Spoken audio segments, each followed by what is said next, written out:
Welcome back to All This Math. This is Professor Parker, and today's lesson is going to involve the segment addition postulate. But before we get into that program, or before we get into that example that we have on the board right here, I definitely want to give a shout out to Imam Jamil Alameen, formerly known as H. Rap Brown, because I have my Southern University sweatshirt on, and he did attend Southern University before leaving Southern University. He also was a member of the Student Nonviolent Coordinating Committee, along with people such as Bob Moses, Kwame Ture, Marimba Ani, and a host of other people, Marion Barry, Gloria Richardson, Diane Nash, I want to say, just a lot of people, Charles Cobb, a whole lot of individuals. Here are two of his books. This book right here, I won't say the title of it because I don't want YouTube to flag me or, suspend my account or something. But this is his autobiography, right? That he wrote when he was still known as H. Rap Brown. This book really provided me with a lot of political education. It really helped me to understand the society that I was living in, and also what is needed in order for us to move forward as a people. In fact, a lot of things I learned in this book motivated me later on to create this YouTube channel, where I offer math support to the masses and to the people, You know what I'm saying? Because I believe everybody should have access to that. Everybody should have access to mathematical proficiency and mathematical competency and the ability to problem solve. And I do believe definitely that mathematics is one of the greatest disciplines or academic subjects where a student, a parent, a child, whoever can develop their problem solving ability. And that skill set is transferable throughout, in any area, of life. Later on, he wrote this as well, Revolution by the Book, right? The Rap is Live. So these are two books written by this brother, and again, the connection is Southern University. So whenever I think of Southern University, I think of Imam Jamil Alameen, formerly known as H. Rap Brown, who is currently a political prisoner. He is still living, but he is a political prisoner. And he, there are groups that are doing their best to try to get him released from prison, right? Because we believe that it is on trumped up charges. All right, so I just wanted to put that out there since I got the Southern University sweatshirt on, which is located down in Louisiana. All right, segment addition postulate. So let's get into this, right? When we deal with the segment addition postulate, this is a more complex example where we use the segment addition postulate, right? Let's first look at our diagram. We got a segment that goes from point J to point G. Point J to point G, right? And within that larger segment, we have smaller segments. We have segment JI, which goes from point J to point I. We got segment IH, which goes from point I to point H. We got segment HG, which goes from point H to point G, right? Of those three segments, those little segments, we only know the measurement, or we only have an expression that represents one of those, IH. Right? IH is equal to 2x minus 10. We don't know what JA is. We don't know that. So I'm going to put a question mark right there. We don't know what HG is. So I'm going to put a question mark right there. Now, why does it become significant that we don't know what that is or what those are? It becomes significant because, check this out.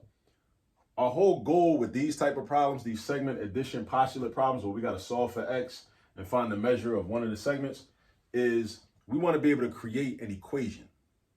We want to be able to create an equation, right? So dig this, right? IG is 22 units. We don't know if it's inches, centimeters, feet, whatever, right? It's just 22 units. From point I to point G is 22 units.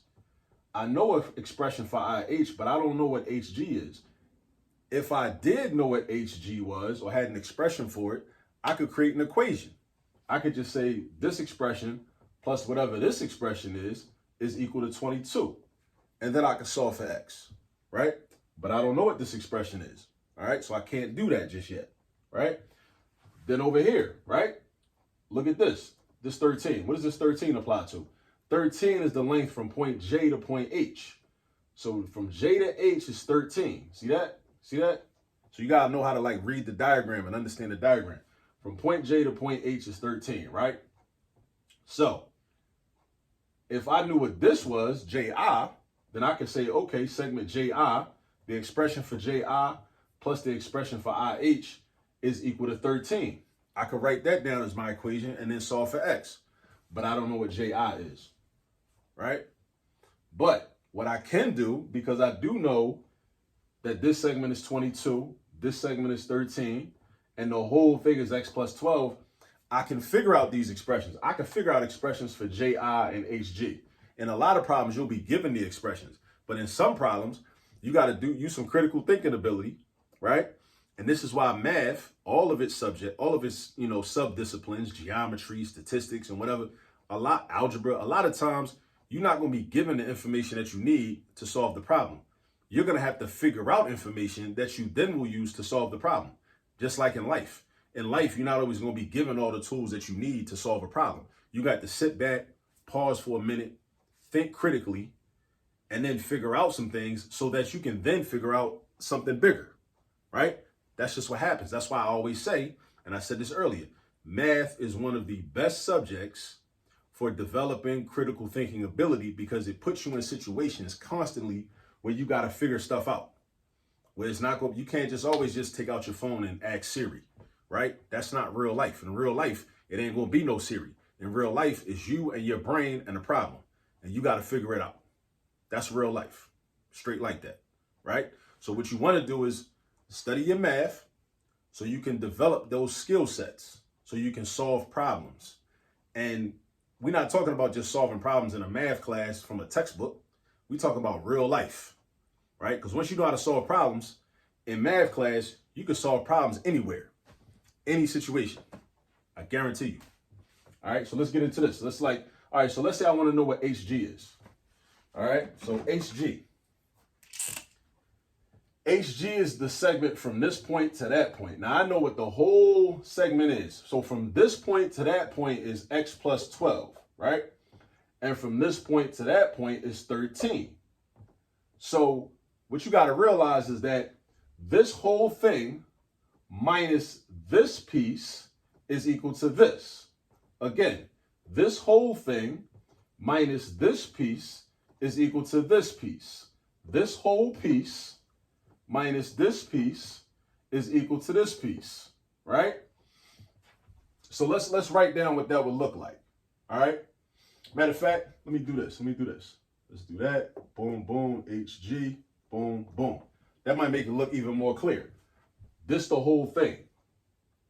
This is HG because it's down. This HG is right here. It's also right here. It's the same length or the same width, right? This is 13. So isn't 13 plus this equal to X plus 12? It is. So that also means this, that HG is equal to this right here. Well, you know what? Let me do the segment equation. So HG is going to be equal to JG minus JH. HG is equal to JG, the whole thing, minus JH. That right there. Now, if that doesn't make sense to you, right? What you got to do is, I'm telling you, you got to like pause the video and rewind it and run it back and take a moment and really try to focus in and realize that. Because if you don't understand that, then what we do subsequently probably won't make sense either. But just think about it. If this is HG from point H to point G, it's also HG right here from here to here. The whole thing is X plus 12.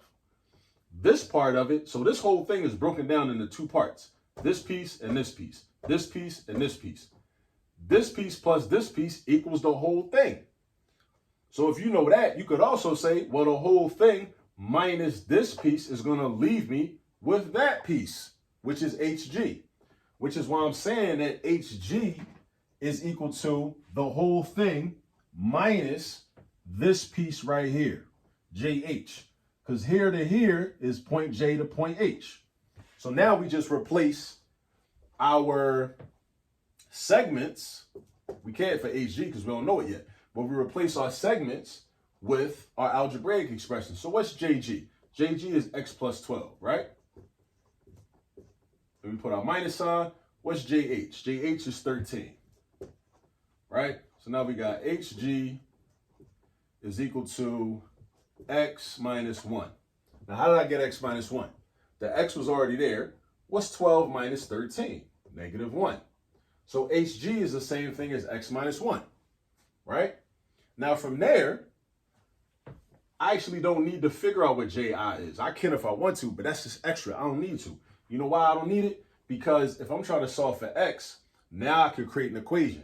Because I also know that this 22 is made up of IH plus HG. IH plus HG, right? So what I could do is this. I could say, and I could create my equation. So I could say, okay, IH plus HG is equal to IG. This plus this equals this. Again, this plus this equals the whole thing. All right. What's IH? Now we get to replacing. Now we replace the segments with their algebraic expressions. So IH is 2x minus 10. How do I know that? Because it's written right there. So that's 2x minus 10. I'm going to put it in parentheses just to show that it's like its own entity. You know what I mean? And then HG, that's not written there, but we just figured that out. HG is the same thing as x minus 1 because we did all this right here, right? So now I got plus x minus 1 is equal to IG. IG is from point I to point G. That's 22. Boom. Now I got a nice equation. Now I got an equation. Like I said, sometimes in these problems, in these type of problems, you'll be given all the expressions you need. But sometimes, like in this problem, you got to figure out the expressions you need. All right. So now we're going to solve for x. So what I'm going to do first is I'm going to combine like terms. I got a 2x and I got an x. I got a negative 10. I got a negative 1. That's going to give me 3x minus 11 equals 22. Now, where did 3x come from? 2x plus x, 3x. Where did negative 11 come from? Negative 10 plus negative 1. Negative 10 plus negative 1 is the same thing as saying negative 10 minus 1, which is negative 11, equals 22. Now, I'm trying to isolate 3x. So I'm going to add 11 on both sides. Cross them out, bring the 3x down. Is equal to 33. Then 3x equals 33. How do I get x by itself? Get rid of this 3 by doing the opposite operation, which is division. Divide by 3, divide by 3. I got x is equal to 11. I just solved for x. So now that I know x is equal to 11, now I can find what IG is. And when it says find, not IG, HG, I can find what HG is. And when it says find HG, that means find the specific number, the constant, the value, the numerical value, not an expression with a variable in it, not a variable expression, but a number, a numerical value, right? That represents the length of HG. So HG is equal to 11 minus 1, which is 10. So HG is 10, X is 11. Now let's check our work. Now, if this is 10, that means that this must be, what's IH? 2 times 10 minus 10. 2 times 10 is 20. 20 minus 10 is also 10, right? Now, whoa, something ain't right. Something ain't right. My math is off. Of course, my math is off. I'm tripping. Right, because X is 11. X is not 10. I was looking at that wrong. HG is 10. X is 11. So we got to do 2 times 11, which is 22. 22 minus 10 is 12. But you see why that's important to check your work? Because you got to make sure your numbers add up.